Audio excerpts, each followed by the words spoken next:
থানা যান আর ফোন দেখা নাই আর বোনা কি মাসি মাসি মাসি কিন্তু মাসি বাবা মাসি তোমার মাসি আর না ধরি মান মান মতন মাসি আর বউ মাসি আর সামনে খবর লো থানাত খবর লো সবকিছু খবর লো আর বউ মাসি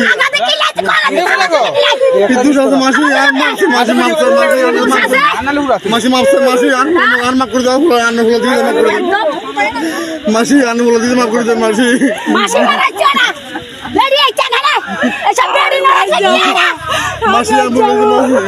অতি উৎসাহী সমাজ সচেতক তথা সমাজ সংশোধনকারী নামধারীদের খপ্পরে পড়লে লাঞ্ছিত হতে হবে, নতুবা পরকীয়ার অভিযোগ তুলে ভিডিও তুলে ছেড়ে দেওয়া হবে সামাজিক মাধ্যমে। একদিকে স্বামীকে পেটাচ্ছে, অন্যদিকে স্ত্রীকে পেটাচ্ছে অতি উৎসাহী সমাজ সচেতনকারী নামধারীরা, যা মধ্যযুগীয় বর্বরতাকে হার মানিয়েছে।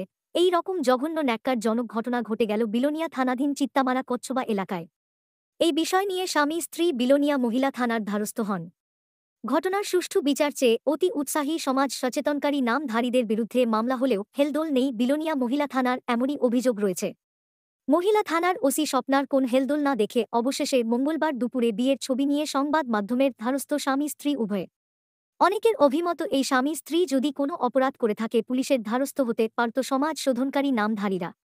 তা না করে একেবারে অতি উৎসাহী সমাজ সচেতনকারী নামধারীরা বেধড়কভাবে জুতো পেটা, লাঠি, ঘুষি, চুলের মুঠি ধরে টানা কোনোভাবে মানা যায় না।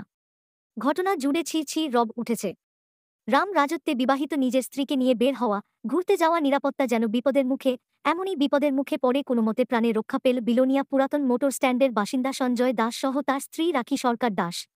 নিমন্ত্রণ খেয়ে বাড়িতে ফিরে আসার সময় চিত্তামারা কচ্ছবা এলাকায় স্বামী স্ত্রীকে ধরে পরকীয়া সম্পর্ক বলে দাবি করে বেধড়ক মারধর ওই এলাকার গুণধর সমাজ সংশোধনকারী নামধারীরা।